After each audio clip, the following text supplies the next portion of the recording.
We just got here on scene where police officers have crashed into this car. If you take a look behind me, you can see that it came up on this lawn here. Webb, if you want to come this way, it looks like they're arresting the suspect right here. He was in the back of a Marion County Sheriff's car. It looks like he is bleeding on his head. The owner has put out hoses. This one here is ready in case any embers fly up onto her property, and they go all the way down across the bluff. We've just learned that firefighters actually set this blaze as a burnout, but just look how close it is to these houses. It is just feet away. A judge set the bond hearing for October 4th. I am driving down the road right now, and my photographer is in the passenger seat. We've been asked to leave this scene because they said that it was dangerous. We've been told that they are searching for a suspect here. Some residents have put up handwritten signs asking solicitors to go away. This one here says someone has already inspected our roof. We're standing about 100 feet in the air. That's the max height on this ladder.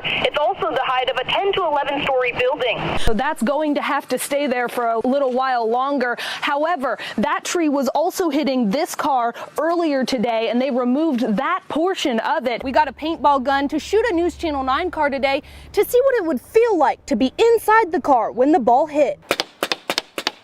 The mother of that one-year-old was also hurt in the shooting. She was expected to testify in this case, but then she was murdered in May of last year. As far as we know, Trinity Quinn is still in the building behind me. Just a little while ago, the man she was with, Daniel Clark, was escorted out this door by police. They were taking him to jail, where he will be booked. That's crazy. Viewer video shows police and U.S. Marshals searching for 2 homicide suspects this morning. Oh my God, this is horrifying. Police say 28-year-old Daniel Clark disappeared from Ray County with 15-year-old Trinity Quinn on Monday. Surveillance video shows the two inside this Exxon gas station during an attempted armed robbery. Allison Wofford owns the record store next door. She says she knew the clerk who was working at the time. We would just go down to the market to buy snacks and knew him just as a really nice, gentle person and happy to help you in any way. Officers say Clark shot and killed the clerk before taking off with Quinn. They left their car behind. Now the 28-year-old and the teen are charged with criminal homicide. Both Clark and Quinn are homicide suspects. Neighbors say trucks drive this road all day going to a quarry down the road. Police say after the TBI sent out an Amber Alert, a dump truck driver called in a sighting.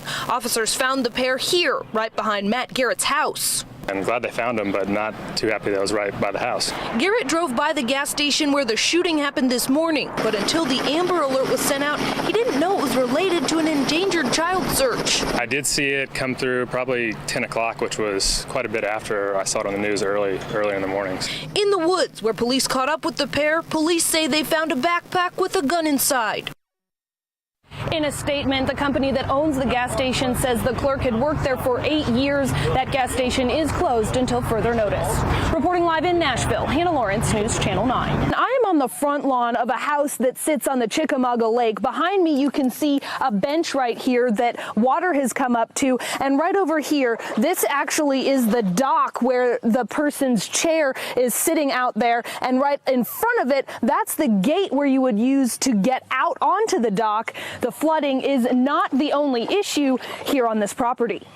Trapped and totaled. Next to this car, the News Channel 9 Skycam shows another crushed by the same tree. It belongs to TJ Hill. He hadn't seen it in person until today. When I got here just now, I was able to see how bad exactly it is. This is his mother's house. She called him when this tree fell. It just sounded insane. I could hear the wind and everything. This is just one of the massive trees that came down on this property. The homeowner thinks that at least 20 were uprooted, and right here you can see just how big the root ball is. Luke Kelly lives just around the corner from Cooper Road. Sunday evening we went driving around. We counted from the highway to here, we counted 50-something trees. He spent his day off school helping his dad. He's been cutting it up and I've been picking it up. A buddy of mine gave it to me when we were young. Hill was able to pick out one precious keepsake from all of the shattered glass. This was the main thing that I really wanted. It's just a little, I mean, you can see it's just a little Darth Vader necklace. No one was hurt here. Hill says that's the important thing. The power did go out in this area, but neighbors say that it came back on late last night. Reporting live in Sale Creek, Hannah Lawrence, News Channel 9. That report says that about 2 months ago, Walker took a turn too wide and sideswiped a car. Today I talked to a mom who has a son in preschool at Woodmore. He's too little to ride the bus, but she says she's witnessed Walker's driving in the neighborhood. A flag drooping at half-mast next to the Hamilton County bus garage tonight. Inside Durham Bus Services office, no one answered questions about their employee, Jonathan Walker, driver of Bus 366. Can you guys tell me anything about how long he's been with the company or if he's been involved in any other accidents? No. A TBI background check came back clean, but his driving record shows he's been in 2 accidents in the last 2 years. One was just 2 months ago in a school bus. Walker's license was suspended after the other in 2014 when he failed to show proof of insurance. I have seen him multiple times. Cassandra Chance says she often crosses paths with Walker, taking her son to preschool each morning. And there's 4 stop signs, and I'm coming this way, and he's coming this way. And I always have to slam on my brakes at my stop sign because he just goes right through. And I'm like, oh my gosh. And I feel like I've seen him every time now, the same driver. Chance says she and her husband reported a bus driver they believe was texting and driving last year. We called the county. But after no one followed up, she didn't bother to report Walker.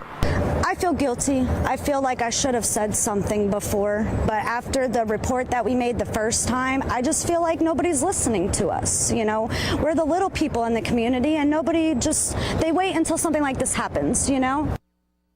According to a report from CNN, they said that Durham Bus Services has had 142 crashes within the last 2 years that involved injuries. 3 of those involved fatalities. Police found the suspect after broadening their search to the 7 counties that surround this area. The employee was hit here behind the building, and police still don't believe that he knew the suspect. Douglas Alvey silent, walking into the Ray County Courthouse this afternoon. Mr. Alvey, do you have anything to say to Mr. Hale's family? Walter Hale is the man police say Alvey ran over in the parking lot of the We Care thrift store. It was all caught on surveillance video, but Dayton Police Chief Chris Sneed says Alvey hasn't given an explanation. No, he hasn't spoken a whole lot at all. David Helzel processed donations with Hale. He was on his lunch break when Hale was hit here at the beginning of the month. He did a lot of the repairs and stuff like that, and I'll be going through and I was like, hey, this goes to, no, he doesn't anymore. Detectives used this video to track Alvey down. Officers checked nearly 200 trucks that look like this before finding Alvey's was a match. I would like to see him just plead guilty and save a lot of time in court. I mean, it's pretty clear that, from the cameras who did that. Sneed says Alvey was arrested at this camper on his family's property off of Highway 58 early Friday morning. The truck was found somewhere else in Hamilton County. I would spend many more hundreds of hours to try to put Mr. Alvey where he is now. Here at the thrift store, Helzel says the team is slowly moving on. There was one area where he worked, and it's being used again, which it needs to be because we need to keep working. Those repairs now a group effort. Alvey is charged with criminal homicide. A judge set the bond hearing for October 4th. Until then, Alvey will stay in jail. Reporting in Ray County, Hannah Lawrence, News Channel 9.